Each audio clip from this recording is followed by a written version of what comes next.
बूढ़ा बंगारू जमीन के अंदर से निकले बालू के पास खड़ा होता है।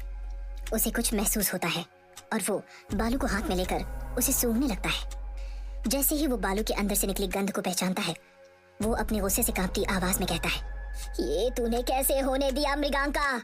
तूने उस लड़की को पहचानने में गलती कैसे कर दी? तुझे उसे 12 साल पहले ही मेरे पास लेकर आना चाहिए था। मायापुर गांव में घटित सारी मौतों का वास है उस लड़की में। वो मायापुर में नहीं, मायापुर उसके अंदर है। अगर उस पे काबू ना किया गया तो मायापुर क्या, आसपास का कोई भी इलाका नहीं बचेगा। बूढ़े बंगारू ने उस गर्म बालू में जैसे ही पैर रखा, उसके पैर को आग ने जकड़ लिया। वो तेज चिल्लाया और जमीन के उस हिस्से में पल भर में ही विलुप्त हो गया। यहाँ मृगांका ध्यान में है। उसके कपड़े पसीने से गीले हो गए हैं। वो आंख खोलना चाह रही है लेकिन खोल नहीं पा रही है। कमरे में तृष्णा के आसपास टंगे नींबू का रंग लाल हो चुका है। उसमें लगी मिर्च जल चुकी है। 12 साल की तृष्णा, जिसका चेहरा अभी तक एकदम शांत था, जिस पर मृगांका ने बड़ी मुश्किल से काबू किया था, वो फिर से रंग बदलने लगा था।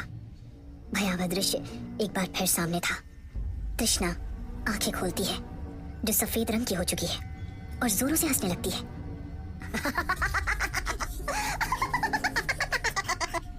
उसके दांतों का रंग काले राख के समान दिख रहा था।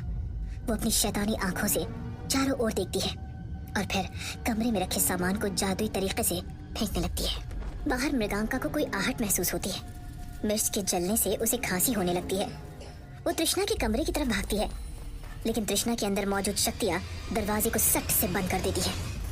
मृगांका का डर आंखों के सामने तांडव करने लगा। उसको समझ में नहीं आता कि अब वो क्या करे, कैसे इसे काबू में करे। उसकी शक्तियां कमजोर पड़ रही थी। वो मंत्रों का सहारा लेती है, शमशान से लाई राख का सहारा लेती है, लेकिन सब कुछ बेकार। मृगांका के पूरे घर में कंपन होने लगती है, जैसे भूकंप आया हो। वो खुद को बचाने को दीवार को पकड़ कोने में खड़ी होती है, लेकिन उस पर बाकी चीजों से वार होने लगता है और जैसे कोई नुकीली चीज उसको घाव देने वाली होती है। मृगांका ऐन वक्त पर मेज के पीछे छुप जाती है। अब बाकी सारा सामान नीचे गिरने लगता है। तृष्णा का ताबूत हिलने लगता है। मृगांका अब करेगी क्या, उसको खुद समझ में नहीं आ रहा था। वो तृष्णा का नाम चिल्लाती है, उसको पूछती है, तृष्णा, तृष्णा तू ठीक है? और तब एक लंबी चुप्पी के बाद तृष्णा के हंसने की आवाज आती है। ऐसी हंसी जो किसी हैवान की ही हो सकती है। उसकी हंसी से मृगांका के रोंगटे खड़े हो जाते हैं। अब तृष्णा के कमरे का दरवाजा तेज तेज हिलने लगता है। मृगांका हिम्मत कर दरवाजे की तरफ बढ़ती है, लेकिन पीछे खींच ली जाती है। वो जितना उस दरवाजे के पास जाने की कोशिश कर रही थी, उतनी ही तकलीफों से उसे गुजरना पड़ रहा था। लेकिन मृगांका हार मानने वालों में नहीं थी। उसने शायद अपने जीवन के इन 50 सालों में इससे ज्यादा देखा और झेला है। मृगांका के घर के बाहर काली बिल्लियां चक्कर काट काट कर रो रही थी और घर के अंदर अलग तबाही मची हुई थी। सारा सामान इधर से उधर हवा में उड़ रहा था और नष्ट हो रहा था। मृगांका समझ नहीं पा रही थी कि वो क्या करे, कैसे इन सब पर काबू पाए। वो डरी हुई थी। तृष्णा के कमरे में हंसने की आवाज उसको फिर से एक दहशत का संकेत दे रही थी। अब उसके पास एक ही चारा बचा था कि वो प्यार से, ममता के साथ आत्माओं के बीच में उलझी हुई तृष्णा को आवाज लगाए। मृगांका दरवाजे के पास खड़ी होकर तृष्णा का नाम पुकार कर कहती है, तृष्णा बेटा, अपनी मौसी की बात सुन। तू ये सब नहीं करना चाहती है, मुझे पता है। अपने अंदर किसी को हावी मत होने दे। तृष्णा, तुझे तो फूलों से प्यार है ना? मैं तेरे लिए तेरी पसंद के सारे फूल लेकर आऊंगी। मुझ पर और अपने आप पर भरोसा कर। तृष्णा के कानों में मृगांका की आवाज जाती है। उसका चेहरा बदलने लगता है। वो खुद को काबू करने की हिम्मत करती है, लेकिन नन्ही 12 साल की बच्ची उन 6 आत्माओं से जीत नहीं पाती। मृगांका फिर प्यार से उसे पुकार कर कहती है, देख, तुझे हलवा पसंद है ना? आज मैं तेरे लिए वही बनाऊंगी। आज तू और मैं साथ में खाएंगे। मैंने तुझे कभी प्यार नहीं दिखाया, क्योंकि मैं नहीं चाहती थी कि ये मोह का धागा तुझे कमजोर करे। लेकिन मेरी बच्ची, मैं तेरे साथ हूँ। अपने अंदर की आवाज सुन, अपनी मौसी की आवाज पहचान। फिर अचानक सब कुछ शांत हो जाता है। हवा में उड़ती वस्तुएं स्थिर हो जाती है। मृगांका नजर ऊपर कर ये सब देखती है कि तभी तृष्णा का दरवाजा खुलता है। तृष्णा बिस्तर में पालथी मारकर बैठी होती है। उसकी आंखें बंद होती हैं। उसके चेहरे से पसीना तर तर कर बह रहा होता है। तृष्णा की बंद आंखों से आंसू गिर रहे होते हैं और वो मासूमियत भरी आवाज में मृगांका को पुकारती है, मौसी, मेरे साथ क्या हो रहा है? और हाथ फैलाकर मृगांका से कहती है कि मुझे गले लगा लो मौसी। मृगांका धीरे धीरे उसके पास जाती है। वो तृष्णा की तकलीफ समझ रही होती है। मृगांका की आंखें बच्ची का ये हाल देखकर भर आती है। वो तृष्णा के पास पहुंचकर उसके सर में हाथ फेरकर दुलार के साथ कहती है, तू घबरा मत, मैं हूं ना, सब ठीक हो जाएगा, सब सीख जाएगी तू। लेकिन मृगांका पर पासा उल्टा पड़ जाता है। तृष्णा आंखें खोलकर उसे देखती है। आंखों का रंग पीला होता है। तृष्णा तेज तेज हंसने लगती है और फिर उसके अंदर से सारी आवाजें साथ बोलने लगती हैं। तू ठीक करेगी सब।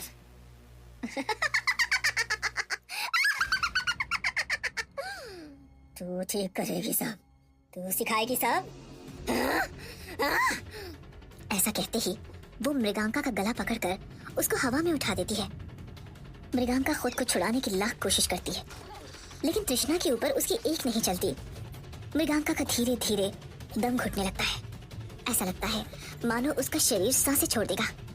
एक 12 साल की बच्ची जो आत्माओं के वश में है, कैसे मृगांका को एक हाथ से उठा सकती है? उसको यहाँ बचाने वाला भी कोई नहीं है। अब उसके अंदर इतनी भी ताकत नहीं होती कि वो खुद को बचाने का प्रयास कर पाए। और फिर मृगांका धीरे धीरे मौत की ओर बढ़ने लगती है। दूसरी तरफ डॉक्टर अम्मा की अच्छे से जांच करके बताता है कि उन्हें कोई सदमा लगा है। ऐसे अचानक आवाज का चले जाना उसी वजह से होता है। अम्मा का भय उसके चेहरे में साफ दिख रहा होता है, लेकिन अब वो कैसे बताए किसी को कि उसके साथ क्या हुआ? क्या उसकी बहू उसको भूत बनकर डरा रही है, या छोटे ठाकुर का हाथ जो तृष्णा ने उखाड़ फेंका था वो शापित हो अम्मा को मारना चाहता है? जो भी है, साफ दिख रहा है कि अम्मा की जान को यहाँ बहुत खतरा है। ठाकुर अम्मा के पास एक घंटी रख देता है ताकि अम्मा को जब भी कुछ जरूरत हो वो घंटी बजा सके। नमन और बड़े ठाकुर इस हादसे से बहुत घबरा जाते हैं। ठाकुर गुस्से में अपनी बंदूक लेकर घर से बाहर निकलता है और दीवान सिंह को गाड़ी लाने को कहता है। नमन समझ जाता है कि ठाकुर मृगांका और तृष्णा की जान लेने के लिए जा रहा है। नमन ठाकुर को रोकता है और कहता है, डैड, अभी अम्मा को आपकी जरूरत है, आप कहीं मत जाइए। ठाकुर जो गुस्से में बौखलाया हुआ होता है नमन से कहता है, वो लड़की और मृगांका अभी एक पल के लिए भी जिंदा नहीं रह सकते। ये सब उस डायन का ही किया धरा है। ठाकुर गाड़ी की तरफ बढ़ रहा होता है और नमन उसे फिर रोककर बोलता है, तो ये काम आप मुझे करने दीजिए। मेरी बहन मरी है और अब अम्मा की ये हालत।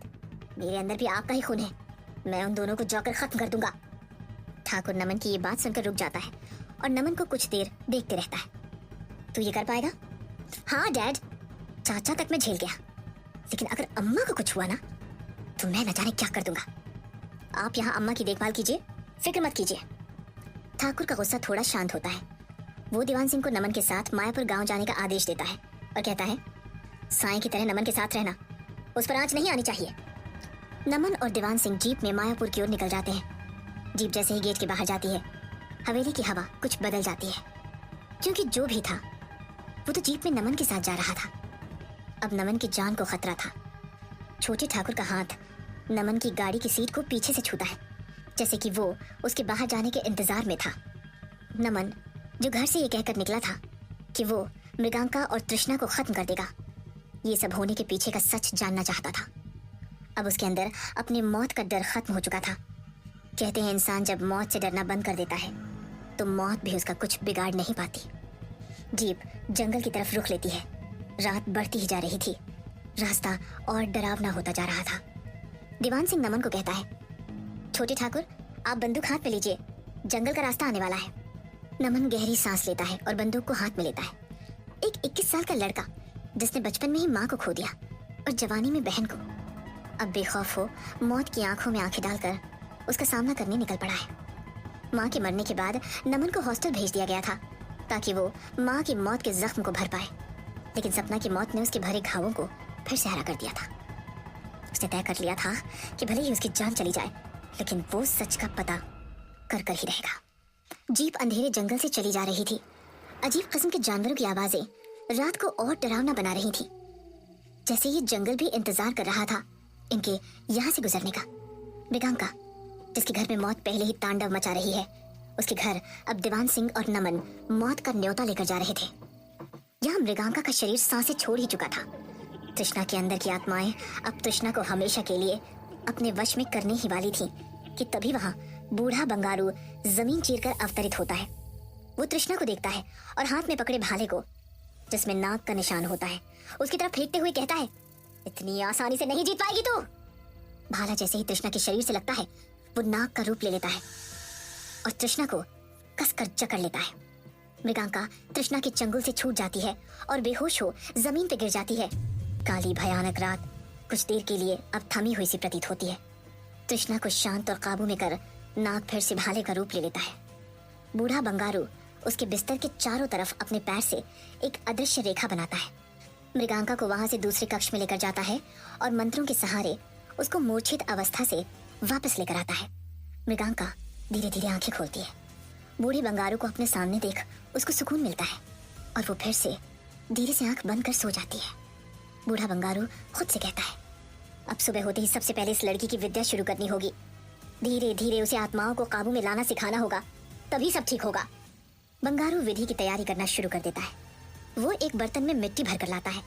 उसमें वही चिन्ह बनाता है जो मृगांका के हाथ में बना हुआ था। मिट्टी के पास वो 6 ग्लासों में पानी भरकर रखता है और सबके अंदर एक काले रंग का धागा डालता है। अंदर तृष्णा शांत तो पड़ी होती है, लेकिन फिर भी शांत नहीं होती। उसके अंदर मौजूद आत्माएं बाहर आना चाहती थी, लेकिन जैसे ही वो बिस्तर के दायरे पर पहुंचती, अदृश्य रेखा उन्हें रोक लेती। वो आत्माएं कोहरे की तरह तृष्णा के बिस्तर के पास मंडरा रही होती है। यहाँ नमन दीवान सिंह के साथ जीप में घने जंगलों के बीचों बीच पहुंच जाता है और तभी उनके सामने एक पेड़ आकर गिरता है। नमन और दीवान चारों तरफ देखते हैं। जंगल में एक अजीब सा सन्नाटा होता है। दोनों पेड़ की टहनी को मिलकर एक कोने में खिसकाते हैं कि तभी जीप की हेडलाइट खुद ब खुद जलने लगती है। ऐसा लगता है जैसे किसी ने गाड़ी की चाबी को घुमाया हो। नमन और दीवान एक दूसरे को देखते हैं, लेकिन डर को चेहरे पर झलकने भी नहीं देते। दोनों गाड़ी की तरफ जैसे ही बढ़ते हैं, गाड़ी स्पीड में उनकी तरफ आने लगती है। दोनों जान बचाकर अलग अलग कोने में छलांग लगा देते हैं। नमन गाड़ी को देख रहा होता है और सोच रहा होता है कि क्या सच में इन सबके पीछे वो 12 साल की लड़की तृष्णा है या कुछ और। गाड़ी आगे जाकर रुक जाती है।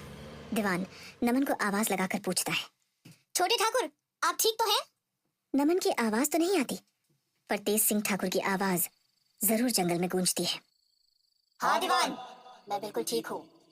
अब ये आवाज सुनकर न दीवान डर पे काबू रख पाता है, ना ही नमन। दोनों धीरे धीरे पैरों की आवाज भी ना किए गाड़ी के पास पहुंचते हैं। ये तो चाचा की आवाज थी ना? इस जंगल में चाचा की आवाज कहाँ से आ गई? तुमने भी सुनी ना दीवान सिंह? हाँ छोटे ठाकुर, मैंने भी सुनी, लेकिन ये हमारा वहम भी तो हो सकता है।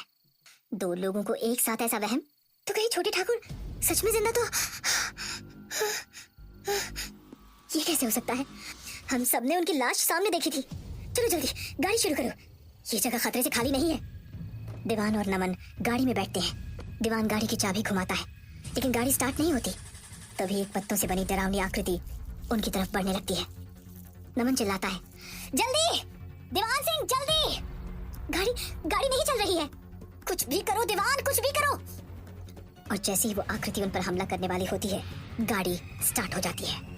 दीवान फर्राटे से वहां से गाड़ी भगाकर सड़क पे ले आता है। दोनों सड़क पे पहुंच गहरी सांस लेते हैं। क्या था वो? कहते हैं ठाकुर, ऐसे घने जंगलों में कई राज और कई तरह की चीजें छुपी होती हैं, जिसकी आप और मैं कल्पना भी नहीं कर सकते।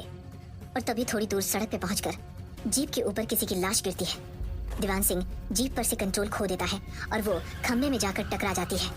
जो लाश गिरी थी अब वो कहीं नहीं होती है। बस सुनसान सड़क में दीवान और नमन जीप के अंदर बेहोश होते हैं। मृगांका यहाँ बंगारू को बताती है कि उसे तृष्णा कहाँ मिली और कैसे मिली। बंगारू सब कुछ सुन मृगांका पर अपनी निराशा व्यक्त करता है। तुझे लाखों बार अभ्यास करने के बाद अपने घाव को भरने की शक्ति मिली। इस लड़की के पैदा होते ही सारे घाव भरने लगे। तूने मुझे इस बारे में बताना भी जरूरी नहीं समझा? तुझे लगा कि जैसे मैंने तुझे पाला है वैसे ही तू इसे पाल लेगी? मृगांका के पास कोई जवाब नहीं था देने को। बंगारू ने फिर आगे कहा, तेरे खानदान का मुझे पता था, लेकिन क्या तुझे इस लड़की का पिछला पता है? क्या तुझे पता है इसको वहां किसने रखा और क्यों रखा? नहीं ना? मैं मानती हूँ कि मुझसे गलती हुई है, लेकिन अब ये बच्ची मेरी जिम्मेदारी है और मैं इसको बचाने के लिए कुछ भी करूंगी। बंगारू, तू मेरा साथ दे दे। इस मासूम की कोई गलती नहीं है। बंगारू गिलासों में भरे पानी की तरफ देखता है और कहता है, ये जानना बहुत जरूरी है कि ये कौन है, और वो कैसे भी पता करना ही होगा। कुछ और है जो इस लड़की को छोड़ नहीं रहा है। कोई डोर है जो इसको अपने साथ लेकर जाना चाहती है। मृगांका ये सुनकर भयभीत हो जाती है। बूढ़ा बंगारू और मृगांका यहाँ सुबह होने का इंतजार कर रहे होते हैं, और सोई हुई तृष्णा के ऊपर कोहरे की तरह वो आत्माएं मंडरा रही होती हैं। अगले दिन सुबह 4 बजते ही मदन घर से हाथ में टॉर्च लेकर निकलता है और खुद से कहता है कि बस मृगांका को एक बार छोटे ठाकुर के हाथ वाली बात बता दो, ज्यादा देर नहीं हुई है अभी। वो अपने घर का कच्चा रास्ता पार कर सड़क पर पहुंचता है। चलते हुए उसे सड़क में कुछ दिखता है। वो जैसे ही टॉर्च मारता है एकदम भौचक्का रह जाता है। उसे खंबे से टकराई हुई जीप दिखाई देती है। वो भागकर जीप के पास जाता है, अंदर झांकता है तो देखता है कि दीवान सिंह और नमन बेहोशी की हालत में खून से लथपथ पड़े हैं। मदन एक टक बस डर में उन्हें देख रहा है। उसके पैर कांप रहे हैं। क्या नमन और दीवान सिंह बच पाएंगे? क्या नमन मृगांका से सच का पता लगा पाएगा? जानने के लिए जुड़े रहिए काल भैरवी की इस रहस्यमय कहानी।